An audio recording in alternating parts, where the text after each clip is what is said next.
السلام عليكم ورحمة الله وبركاته. أهلا بيكم معايا في فيديو جديد من وي. فيديو النهاردة إن شاء الله زي ما احنا شايفين هشرح معاكم طريقة عمل وحدة سداسية سهلة وبسيطة جديدة وجميلة لتكوين شال مستطيل أو كوفية. ومش بس كده، احنا ممكن كمان نكون بيها أي حاجة احنا حابينها. بطانية بيبي، مفرش للسرير، تعملي منها بلوزة، كارديجان، شنطة، طاقية، أي حاجة انت حابة تكونيها من وحدتنا النهاردة هتكون سهلة وبسيطة، وأتمنى تكون سهلة وبسيطة عليكم وكمان تنول أعجابكم.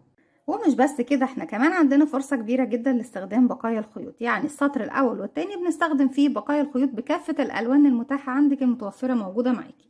بنستخدم مع بعض خيط صوف متوسط السمك، طبعا تقدري تستخدمي اي نوع خيط واي سمك خيط مع حجم الابرة المناسب ليه.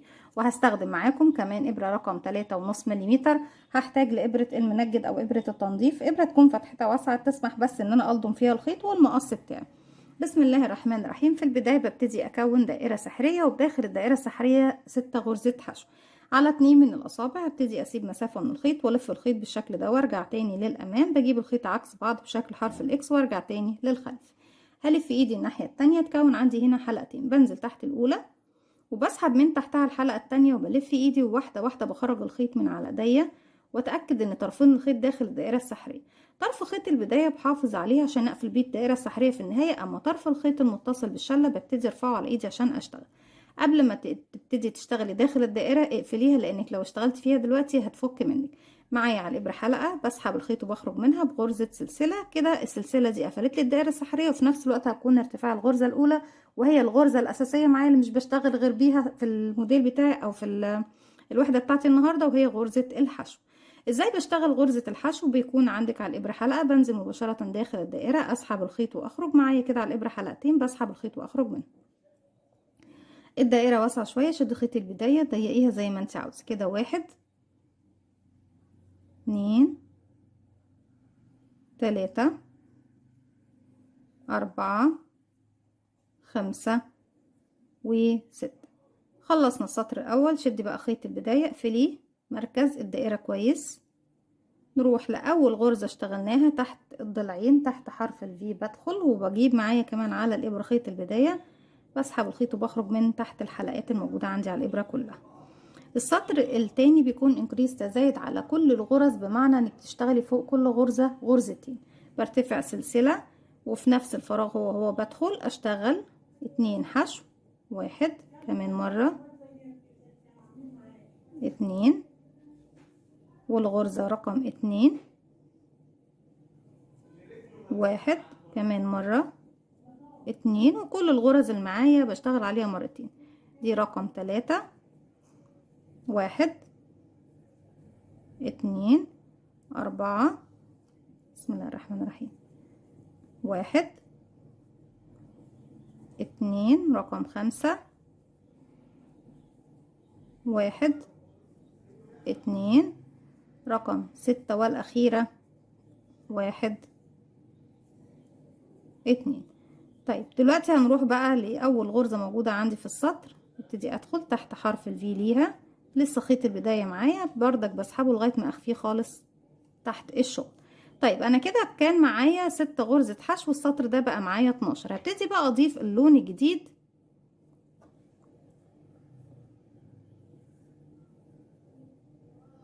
بسيب مسافة بسيطة من الخيط والف الخيط حلقة على الهواء، بدخل داخل حلقة، اسحب الخيط واخرج منها. طرف الخيط بشد بقى في عقدة البداية، هسحب الحلقة الجديدة من تحت الحلقة اللي عندي على الابرة، بشد كل الخيوط معايا في الخلف، بارتفاع سلسلة، وهبتدي اشتغل هنا بقى السطر ده هشتغل حشو تزايد حشو تزايد حشو تزايد لغاية نهاية السطر.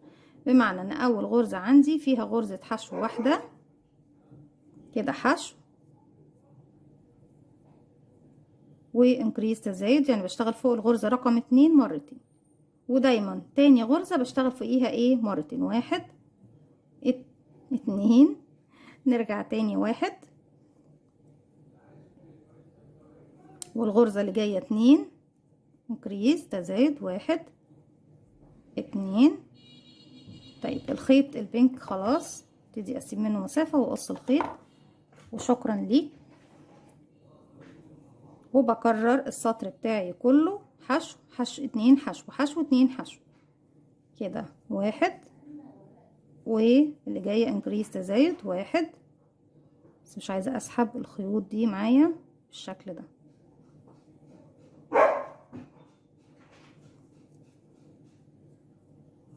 اللي جاية غرزتين،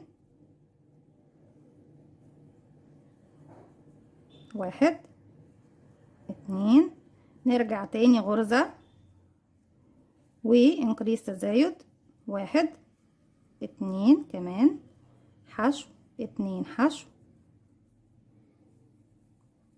واخر غرزتين فيها حشو، واللي جاية 2 حشو، 1 2.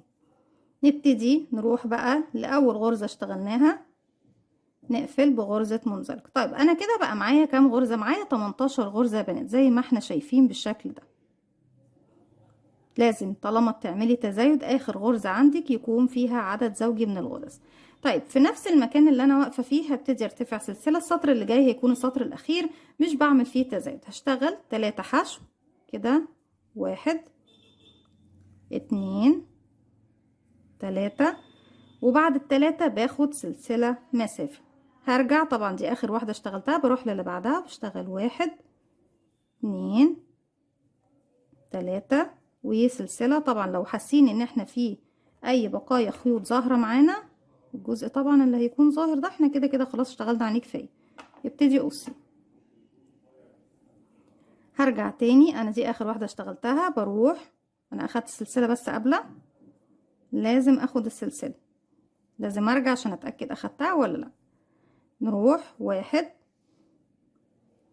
2 3 وسلسلة، 1 2 3 وسلسلة. وطبعا مكان السلسلة دايما بيكون مكان الزوايا عندي. تمام يا بنات؟ كده خدنا السلسلة، 1 2 3 وسلسلة، 1 2 3 وسلسلة. وهنبتدي نسيب مسافة من الخيط ونقفل الوحدة بتاعتنا. كده خلاص وصلنا لنهاية السطر. بجيب بقى ايه ابرة التنظيف ونلضمها، وبعد ما لضمنا الابرة بتاعتنا ببتدي اروح لاول غرزة اشتغلتها، بنزل تحت حرف الفي واسحب الخيط زي ما احنا شايفين بالشكل ده. هجيب الخيط تاني للجهة دي، بسيب السلسلة وبروح لاخر غرزة اشتغلتها، بسيب الحلقة الامامية وبدخل في الحلقة الخلفية في الباك لوب واسحب الخيط. هتقولي يا رندا طيب مكان السلسلة، احنا كده كده حرف الفي اللي احنا كوناه واحنا بنخيط كده كونا مكان السلسلة. بعد كده ببتدي اشبك الوحدات في بعضها. لما باجي اشبك الوحدات سواء بغرزة المنزلقة او بالخيط والابرة، ببتدي اشبك على ايه، على ظهر الشغل، يعني وش الشغل بيكون داخل قصاد بعضه. انا عندي هنا مكان السلسلة وده كمان مكان السلسلة.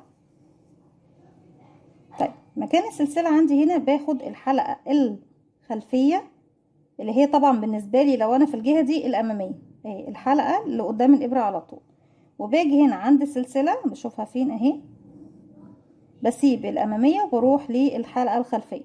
يعني هنا بتكون لو انا دخلت من الجهة دي كده الامامية مع الخلفية الناحية، واسحب الخيط. الغرزة اللي بعدها الحلقة اللي قدام وشي مع الحلقة دي، طبعا اللي قدام وشي لا بسيبها واروح للي بعيد عن وشي، الحلقة الخلفية امامي مع خلفي، واسحب الغرزة اللي بعدها خلفي مع امامي، الغرزة اللي بعدها امامي مع خلفي، وهنروح للسلسلة خلفي مع امامي بالشكل ده. اذا عندك بقى وحدات تانية بتبتدي تشبكي ما بينهم زي ما احنا شايفين في نهاية التشبيك. لكن طبعا انا مش هقفل التشبيك لكده، المفروض ان انا في وحدات تانية ببتدي اشبكها مع بعضها. بالحالة دي طبعا انا ببتدي بقى ادخل الخيط عندي هنا مرة رايح ومرة راجع واقص الخيط، وابتدي اكمل بقى وحدات تانية كتير بنفس الطريقة زي ما احنا شايفين.